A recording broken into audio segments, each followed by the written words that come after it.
বহুকেইজন ছাবস্ক্ৰাইবাৰে কমেণ্ট কৰি সুধিছিলে যে ৰেচন কাৰ্ডত নতুন মেম্বাৰ আমি কেনেদৰে এড কৰিব পাৰিম মোবাইল এপৰ সহায়ত।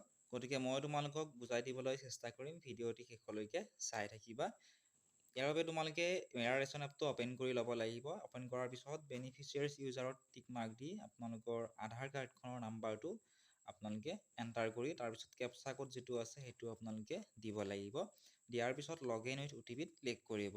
মনত ৰাখিব, যিহেতু আপোনালোকৰ আগতে ফেমিলিত আধাৰ কাৰ্ড আছে, সেই ফেমিলিৰ আধাৰ কাৰ্ড ৰেজিষ্টাৰ্ড থকা নাম্বাৰটো আপোনালোকে দি দিব।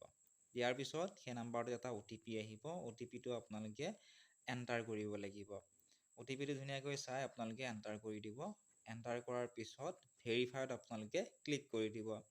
ভেৰিফাইত ক্লিক কৰাৰ পিছত এনেকুৱা ধৰণে আহিব, OTP ভেৰিফাইড ছাকচেছফুলি। ইয়াতে আপোনালোকে অ'কে যিটো অপশ্যন আছে তাত ক্লিক কৰি দিব লাগিব।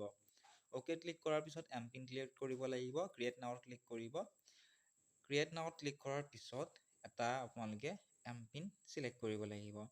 যিকোনো 4টা ডিজিটৰ এমপিন আপোনালোকে দিব পাৰে। যিটো এমপিনে আপোনালোকে নিদিয়ক কিয়, আপোনালোকে এমপিনটো মনত ৰাখিব। ভৱিষ্যতে লগ ইন কৰিবৰ বাবে সেই এমপিনটোৰ আপোনালোকক প্ৰয়োজন হ'ব। তাৰপিছত ক্ৰিয়েট এমপিনত ক্লিক কৰাৰ পিছত your MPIN code has been saved, ইয়াতে অ'কেত ক্লিক কৰিব। অ'কেত ক্লিক কৰাৰ পিছত হোৱাইল ইউজিং দ্য এপত ক্লিক কৰিব। ক্লিক কৰাৰ পিছত এই এপটো এনেকুৱা ধৰণে অ'পেন হ'ব। ঠিক আছে, ইয়াতে স্কিপ কৰি দিব। লগ ইন হৈ যোৱাৰ পিছত এনেকুৱা ধৰণে কাৰ্ডখন শ্ব' কৰিব। ইয়াতে scheme name, head of family, phone number গোটেইখিনি ইয়াতে শ্ব' কৰিব। ইয়াতে ডাউনলোড আইকনত ক্লিক কৰি এইখন আপোনালোকে ডাউনলোড কৰিও ল'ব পাৰিব। নেক্সট মেনেজ ফেমিলি ডিটেইলছত ক্লিক কৰি ইয়াতে আপোনালোকে ক্লিক কৰাৰ পিছত গোটেইকেইজন ফেমিলিৰ ইয়াতে ডিটেইলছ ইয়াতে আপোনালোকৰ আহি যাব। ঠিক আছে, তাৰ ওপৰত আপোনালোকে চাওক ইয়াতে এড নিউ মেম্বাৰ বুলি আছে, ইয়াতে ক্লিক কৰি দিব। এড নিউ মেম্বাৰত ক্লিক কৰাৰ পিছত প্ৰথমতে ইয়াত নামটো যিজন মেম্বাৰ এড কৰিব আধাৰ কাৰ্ড থাকিব লাগিব। আধাৰ কাৰ্ড থাকিলেহে এপ্লাই কৰিব পাৰিব। ইয়াতে ইংৰাজীত নামটো লিখি দিব, আধাৰ কাৰ্ডত যেনেকুৱা ধৰণে আছে। তাৰপিছত লোকেল লেংগুৱেজ অৰ্থাৎ অসমীয়াত নামটো লিখিব লাগিব। তাৰপিছত জেণ্ডাৰ চিলেক্ট কৰিব, মেল নে ফিমেল। ঠিক আছে, তাৰপিছত ডেট অফ বাৰ্থ চিলেক্ট কৰিব লাগিব। আধাৰ কাৰ্ডত গোটেইখিনি ডিটেইলছ পাব, আধাৰ কাৰ্ডত চাই ডেট অফ বাৰ্থটো চিলেক্ট কৰিব।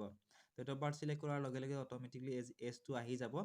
তাৰপিছত সেই যিজন আবেদনকাৰী আছে, নতুনকৈ যিজনৰ নাম এড কৰিব, সেই এড কৰা মেম্বাৰজনৰ ইয়াতে মাকৰ নামটো লিখিব অসমীয়াত, তাৰপিছত প্ৰথমতে ইংলিছত লিখিব, তাৰপিছত অসমীয়াত লিখি দিব।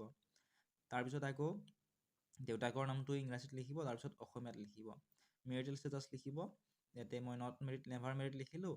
আৰু যদিহে আপোনালোকে মেৰিড লিখে বা কাৰেণ্টলি মেৰিড লিখে, তেতিয়াহ'লে ইয়াতে অসমীয়াত কাৰ লগত, প্ৰথমতে ইংলিছত কাৰ লগত বিয়া হৈছে লিখিব লাগিব, আৰু তাৰপিছত অসমীয়াত নামটো লিখি দিব লাগিব।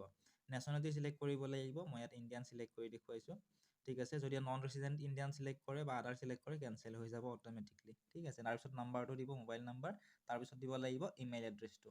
এইখিনি গোটেই ডিটেইলছ দিব। দিয়াৰ পিছত গোটেইখিনি ডিটেইলছ দিয়াৰ পিছত নেক্সটত ক্লিক কৰি দিব। নেক্সটত ক্লিক কৰাৰ পিছত ইয়াত আহিছে ইলেক্ট্ৰলেৰ ফটো আইডেণ্টিটি কাৰ্ড, অৰ্থাৎ ভোটাৰৰ যিখন কাৰ্ড আছে সেই কাৰ্ডটোৰ নাম্বাৰটো ইয়াতে দিব লাগিব। দিয়াৰ পিছত নেশ্যনেল পপুলেশ্যন ৰেজিষ্টাৰ NPR নাম্বাৰটো ইয়াতে দিব লাগিব। যিহেতু মোৰ নতুনকৈ মেম্বাৰ এড কৰিবলগীয়া নাই, গতিকে এইখিনি মই আপোনালোকক দেখুৱাব নোৱাৰিম, আপোনালোকে নিজেই এইখিনি ফিল আপ কৰি ল'ব লাগিব। আৰু যদি গোটেইখিনি ডিটেইলছৰ ভিডিঅ' লাগে, একেবাৰে 8-9 নম্বৰলৈকে আপোনালোকে ফিল আপ কৰিব লাগিব। আপোনালোকে কমেণ্ট কৰিব, যদি কিবা অসুবিধা পায়, কি অসুবিধা পাইছে কমেণ্ট কৰিব। মই আপোনালোকক কমেণ্ট ছেকশ্যনতে আপোনালোকৰ প্ৰশ্নসমূহৰ উত্তৰ দিবলৈ চেষ্টা কৰিম। এনেধৰণে আপোনালোকে মোবাইলৰ সহায়ত অতি কম সময়তে নতুন মেম্বাৰ আপোনালোকে এড কৰি ল'ব পাৰিব। যদি এই ভিডিঅ'টো চাই ভাল পাইছে, ভিডিঅ'টো লাইক কৰি দিয়াৰ লগতে চেনেলটো ছাবস্ক্ৰাইব কৰি দিবলৈ নাপাহৰিব।